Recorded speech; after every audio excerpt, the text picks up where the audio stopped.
నమస్తే. ఇన్నాళ్ళు నన్ను సపోర్ట్ చేస్తూ, ఎంకరేజ్ చేస్తూ మీ ప్రేమని నాకు అందిస్తున్న ప్రతి ఒక్కరికి కృతజ్ఞతలు. అలాగే ఈ వీడియో కూడా ఖచ్చితంగా మీకు ఉపయోగపడుతుంది. లైక్, షేర్ అండ్ సబ్స్క్రైబ్ చేసి మీ సపోర్ట్‌ని నాకు అందించండి. అలాగే ఈ వీడియో పట్ల మీకున్న అభిప్రాయాన్ని కామెంట్ సెక్షన్‌లో కామెంట్ చేసి తెలియజేయండి. ఇప్పుడు వీడియోని చూద్దాం. నమస్తే, వెల్కమ్ టు అవర్ ఛానల్. నేను కుప్పా పద్మిని. ప్రస్తుతంతో పాటు ప్రముఖ ఆధ్యాత్మికవేత్త, ప్రముఖ న్యూమరాలజిస్ట్ లక్ష్మీ నరసింహస్వామి ఉపాసకురాలు శ్రీమతి స్రవంతి గారు మనతో పాటు ఉన్నారు. మాట్లాడదాం. నమస్తే అక్క. నమస్తే పద్మిని. అక్క, మాఘ అమావాస్య వస్తోంది. ఈసారి మరింత విశేషంగా ఆదివారం అమావాస్య. ఆదివారం అమావాస్య ప్రతి అమావాస్యకి కూడా చాలా విశేషంగా వరాహిదేవికి అలాగే శ్యామలాదేవికి కూడా విశేష శ్రీచక్ర అర్చనతో కూడినటువంటి హోమం నిర్వహిస్తూ ఉన్నాము. సో ఒక్కసారి చెప్పండి ఈసారి జరిగేటటువంటి క్రతువు గురించి. తప్పకుండా చెప్తాను పద్మిని. ఎందుకంటే అమ్మవారు ఒక్క హోమం చేద్దామని అనుకుంటే 11 times అంటే 11 months కాన్సిక్యూటివ్లీ చేసుకుంటూ ఇది 11th అమ్మవారిది శ్యామల అమ్మవారిది 12th టైం అవుతుంది. వారాహి అమ్మవారికి 11th టైం అవుతుంది. ఇది ఇంకా లాస్టా? ఇది ఇంకా లాస్ట్ అని అనలేదు నేను. ఎందుకనంటే నాకు అనిపిస్తుంది ఏంటి అనంటే కంటిన్యూ చేద్దాము అని అనుకుంటున్నాను. అది అమ్మవారి సహకారం తప్పకుండా ఉంటుంది మనకి. ఎందుకంటే ఆవిడ అనుగ్రహం లేకపోతే ఇన్ని నెలలు చేయడం అనేది అసలు పొరపాటును కూడా మనం ఇలా చేయలేం. కాబట్టి ఈసారి కూడా అమ్మవారి తప్పకుండా కంటిన్యూ చేద్దామనే ఉంది నా మనసులో. మరి అమ్మవారు ఎలా అంటే ఎలా చేయించుకుంటారు అనేది మనం చూడాలన్నమాట. ఎందుకంటే ఈసారి ఏం చేద్దాం అనుకుంటున్నానంటే నెక్స్ట్ మంత్ నుంచి డైరెక్ట్ గా ఎవరెవరైతే వస్తారో వాళ్ళకి కూడా ఆహ్వానించి చేయించాలని అనుకుంటున్నాను. అంటే అనుకున్న వాళ్ళు ఉంటారు, లేదు అంటే డైరెక్ట్ గా పార్టిసిపేట్ చేయాలనుకున్న వాళ్ళు ఉంటారు.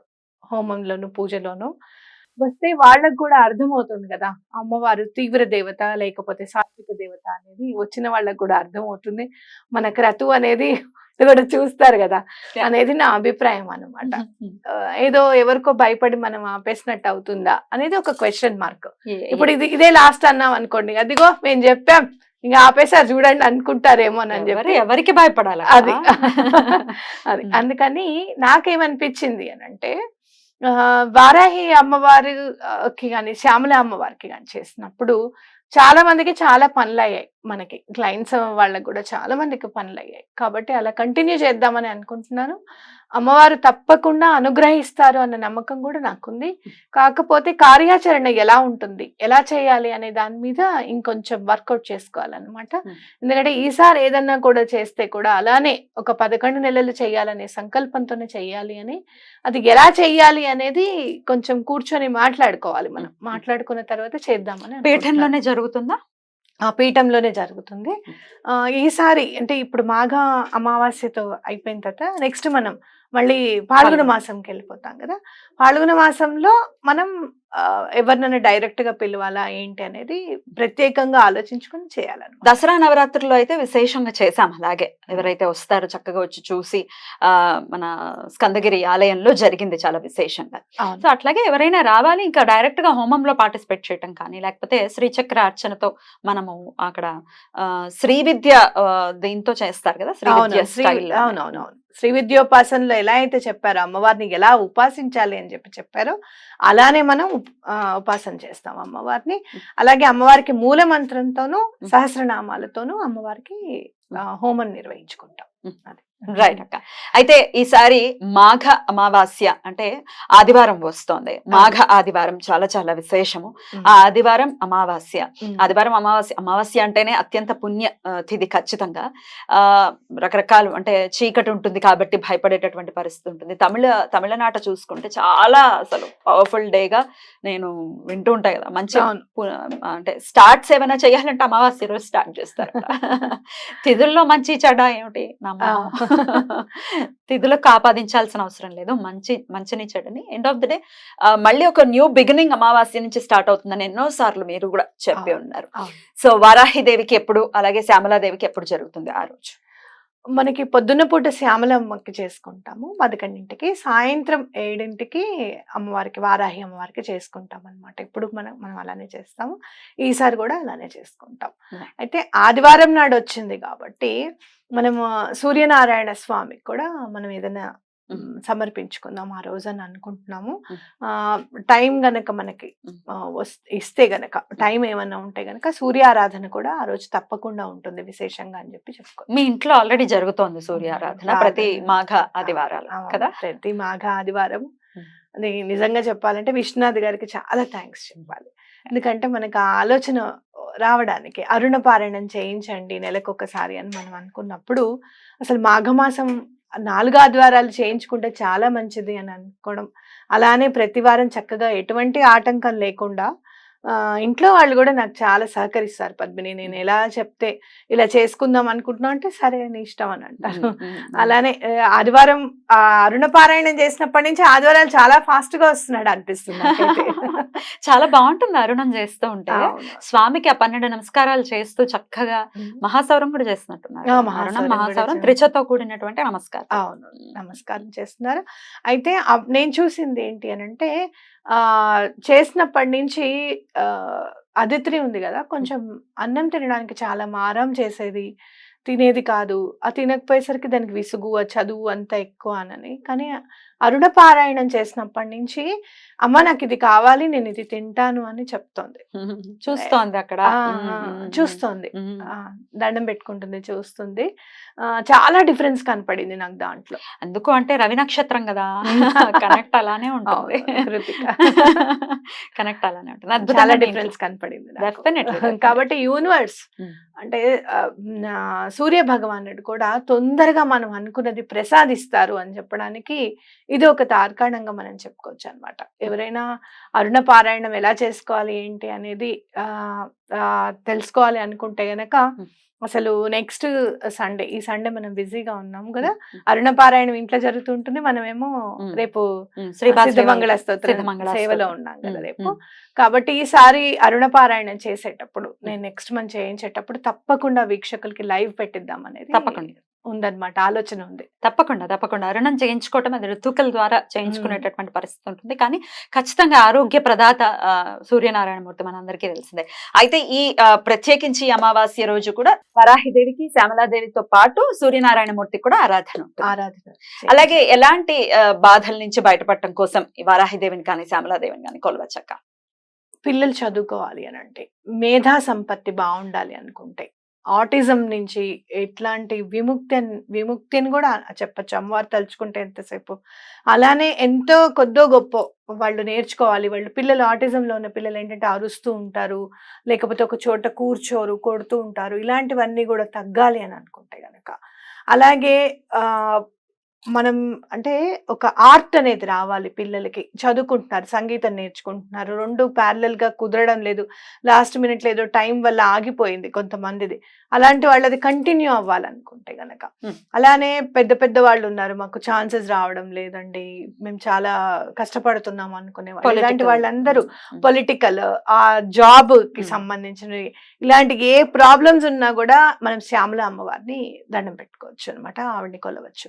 అలాగే వారాహి అమ్మవారిది ఏంటంటే, ప్రత్యేకించి భూ సంబంధ వివాదాలు ఏమన్నా ఉంటే గనక, అలాగే కోర్టుకు సంబంధించిన ఏమైనా ప్రాబ్లమ్స్ ఉంటాయి, అలాగే అసలు ఇది మొండి పని, ఇది అవ్వదు అని అనుకుంటే, వాళ్ళు ఎవరైనా మిమ్మల్ని ఇబ్బంది పెడుతుంటే వారాహి అమ్మవారికి దండం పెట్టుకోండి, తప్పకుండా మీ పనులు అయిపోతాయి అనడంలో ఎటువంటి అతిశక్తి లేదన్నమాట.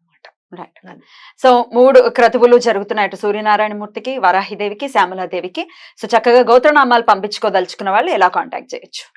ఒక ఫోన్ నెంబర్ మీరు స్క్రోల్ చేస్తారు కదా, ఫోన్ నెంబర్ కి కాల్ చేయండి. గోత్రనామాలు ఎవరైనా ఇవ్వాలనుకుంటే వాళ్ళు చక్కగా రిజిస్టర్ చేసుకోవచ్చు. తప్పకుండా ఎవరైనా క్రతువులో గనక మీరు డైరెక్ట్ గా పాల్గొనాలనుకుంటే, ఎందుకంటే మాఘ అమావాస్య కాబట్టి చెప్తున్నాను, ఎవరైనా డైరెక్ట్ గా మీరు రావాలి అనుకుంటే, క్రతువుని చూడాలి అని అనుకుంటే కనుక తప్పకుండా నాకు ముందు ఇన్ఫార్మ్ చేస్తే నేను దాన్ని బట్టి ఎంతమందిని నేను అలొకేట్ చేయగలను అనేది నేను చూసుకుని నేను చెప్తాను, నీకు చెప్తాను కదా. తప్పకుండా. పీఠంలో స్పేస్ సరిపోతుందా? సరిపోతుంది. దాన్ని బట్టే ప్లాన్, దాన్ని బట్టి మనం ప్లాన్ చేసుకుందాం. తప్పకుండా అందరూ కూడా మాఘ అమావాస్య కాబట్టి కొంతమంది మీరు ఎవరైనా రావాలి అనుకుంటే కనుక చెప్తే నేను వాళ్ళకి అరేంజ్ చేస్తాను. అలాగే ప్రసాదం కూడా పంపించడం జరుగుతుంది. ప్రసాదం పంపిస్తాను. ఈసారి కూడా ఎప్పుడు కూడా రుద్రాక్షలును చీరలు పంపిస్తున్నాను. ఈసారి కూడా తప్పకుండా ఎవరికి ఎవరైతే బుక్ చేసుకుంటారో వాళ్ళందరికీ కూడా ప్రసాదం పంపించడం జరుగుతుంది అనమాట. రైట్ అక్క, చాలా అద్భుతంగా ఈసారి మాఘ అమావాస్య ఆదివారం వస్తోంది కాబట్టి ఖచ్చితంగా ప్రతి ఒక్కరు కూడా వినియోగించుకుని పరిపూర్ణంగా అమ్మవారి అనుగ్రహం మనందరి పట్ల ఉండాలని, అలాగే సూర్యనారాయణమూర్తి అనుగ్రహం కూడా మనందరి పట్ల ఉండాలని మనస్ఫూర్తిగా కోరుకుంటూ థ్యాంక్ యూ సో మచ్ అక్క. నమస్తే. ఇంకో విషయం చెప్పాలి, చెప్పండి. నమస్తే చెప్పే ముందు తప్పకుండా చెప్పండి. మీకడ్డే చాలా మంది అంటే నన్ను చాలా అంటే మీరు ఇలా చేస్తున్నారు అమ్మవారికి ఆపకుండా చేయగలుగుతున్నారు అని అంటే గనక 11 నెలలు మీరు ఇంత కంటిన్యూగా చేయగలుగుతున్నారు అని అంటే మీకు చాలా అనుగ్రహం ఉంది అమ్మవారిది అని చెప్పి చాలా మంది అంటారు. నేను కూడా వారాహి అమ్మ ఇక్కడ ఉన్నారు, ఆవిడని అసలు ఆవిడ చేసిన మంచిని ఇలా చేశారు అమ్మవారు, ఇంత చేశారు అని చెప్పి ఒక మాటలో నేను చెప్పలేను. అమ్మా నాకు ఈ కష్టం ఉంది అని అంటే అలా తీసి అవతల పెట్టేస్తారనమాట ఎప్పుడు కూడా.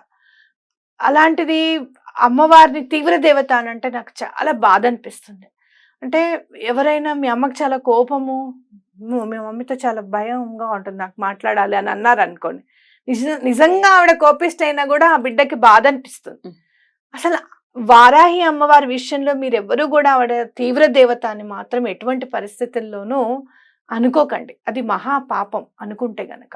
సరే అనుకునే వాళ్ళు ఎవరన్నా అనుకోండి, కానీ ఇది లాస్ట్ అండ్ ఫైనల్ వాళ్ళకి నేను సమాధానం చెప్పడం కూడా. నేనేమి ప్రతిరోజు సమాధానం చెప్పడానికని మనం ఏమి అసలు వద్దక్క అంత టైం వేస్ట్ చేయొద్దని. అయితే నేను మాత్రం ఈ విషయం ఖచ్చితంగా నేను చెప్పాలి. ఎందుకనంటే ఏంటిది ఇలా మాట్లాడుతున్నారు, మనం అమ్మవారికి సేవ గద చేసుకుంటున్నాము, ఏవో ఒక్కొక్కళ్ళు ఒక్కొక్క రకంగా సేవ చేస్తారు, మీరు ఇలానే చెయ్యాలి, ఒకళ్ళు నుంచొని మాట్లాడితే సేవ అని అనుకుంటే, నేను ఇలా అమ్మవారికి క్రతువులు చేస్తూ లేకపోతే దత్తాత్రేయ స్వామికి హోమాలు చేసుకుంటూ ఇంట్లో అరుణ పారాయణం చేసుకుంటూ ఇలాంటివి నేను సేవ అనుకుంటున్నాను. నా సేవ పద్ధతి ఇది. దాని వాళ్ళు వ్యాపారం అంటున్నారు అని అనుకున్నారు, కానీ వ్యాపారము అని అనుకొని కావాలంటే వేరే వేరే వ్యాపారాలు ఉన్నాయి అని చెప్పి మనసు బాధపడేటట్టు మాట్లాడితే మాత్రము తప్పకుండా భగవంతుడు చూసుకుంటాడు వాళ్ళని నేను ఖచ్చితంగా చెప్తాను. ఎందుకంటే నాకు ఇవాళ శ్రీపాద శ్రీవల్లభులు వారిది గుర్తుకొచ్చింది. స్వామి నువ్వు వస్తావా, న్యాయస్థానంలో నువ్వు వస్తావా మాకు చెప్పడానికి, నా కోసం చెప్పడానికి ఆయన వస్తాడా అని అడిగితే ఆయన వస్తాడు అని చెప్పి చెప్తారు పిఠాపురంలో ఆవిడ. ఆయన నిజంగానే న్యాయస్థానంలో అప్పటికప్పుడే ఆయన సాక్షాత్కరించి సాక్ష్యం చెప్పారనమాట. కాబట్టి నువ్వు ఇలా చూసుకున్నా, అటు సుబ్రహ్మణ్యేశ్వర స్వామి ఇలా వెళ్పు నీకైనా నాకైనా, పళని సుబ్రహ్మణ్యేశ్వర స్వామి కూడా చనిపోయిన వాడి రూపంలో వచ్చి సాక్ష్యం చెప్పారట ఒకడికి. కథలు రెండు మనం చెప్పుకున్నవే. నాకు అనిపించింది స్వామి ఇదేమిటిది, నాకు ఇంత బాధ ఏంటి అని అనుకుంటే నాకు ఇవాళ ఒక ఫోటో కనపడింది పద్మిని, ఇప్పుడు కూడా కనపడింది. అక్కల్కోట్ మహారాజు గారు అంత తొందరగా ఫోటో కూడా కనపడదు, ఆయన చాలా అసలు చెంచల భారతి అని కూడా అంటారు, ఆయన ప్రజ్ఞాపురం చెంచల భారతి అని కూడా అంటారు ఆయన్ని. అక్కల్కోట్ మహారాజ్ గారు కనపడ్డారు అని అంటే మనం దత్తా సాంప్రదాయంలో ఒక ఇంత ముందుకెళ్ళిపోయామనే లెక్క అని చాలా మంది చెప్పారు నాకు. అది ఈ మధ్య మొన్న అక్కల్కోట్ మహారాజ్ గారు అమ్మవారి రూపంలో కనపడ్డారు నాకు. ఎలా చీర అది కట్టుకుని ఆయన ఫోటో ఉంటుంది, నీకు చూపిస్తాను. అమ్మవారి రూపంలో కనపడ్డారు అని అంటే నాకేమనిపించిందంటే, అమ్మవారికి మనం ఇంత హోమాలు అవి చేసుకుంటున్నాం కదా, అమ్మవారు అక్కల్కోట్ మహారాజ్ రూపంలో కనపడి నన్ను ఆశీర్వదించారు, ఇది చేయడంలో నీ ఎటువంటి ఇది లేదు, నువ్వు చక్కగా చేస్తున్నావు, నాకు అందుతోంది అని చెప్పి అమ్మవారు నాకు చెప్పారు అని చెప్పి నేను అనుకుంటున్నాను.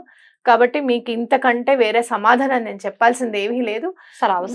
భక్తులను ఏమన్నా అనుకుంటే ఆవిడ క్షేత్రపాలకురాలు కేవలం కాశీకే కాదు, మనందరికీ కూడా పాలకురాలు ఆవిడ.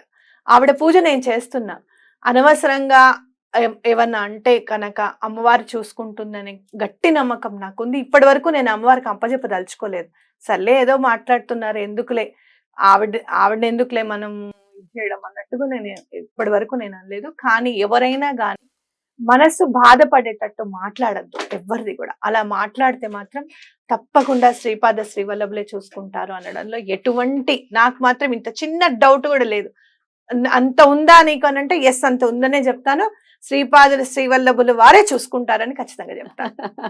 ఇది చేసుకోండి అది చేసుకోండి అని సజెషన్స్ ఇస్తున్నారు కదా, ఎవరు ఏది చేస్తే అదే. నోటికి ఎంత వస్తే అంత మాట్లాడకూడదు పద్మిని. కడుపు నొప్పి వచ్చింది నాకు, మీకు కడుపు నొప్పి వచ్చింది ఎప్పుడు, మీరేదో జీలకర్ర తిని. నేను ఇంకా వేరే ఎప్పుడు కూడా మీకు సమాధానం చెప్పాల్సిన పని ఉండదు, అవసరం కూడా రాదు. శ్రీపాద శ్రీ వల్లభులే చూసుకుంటారు.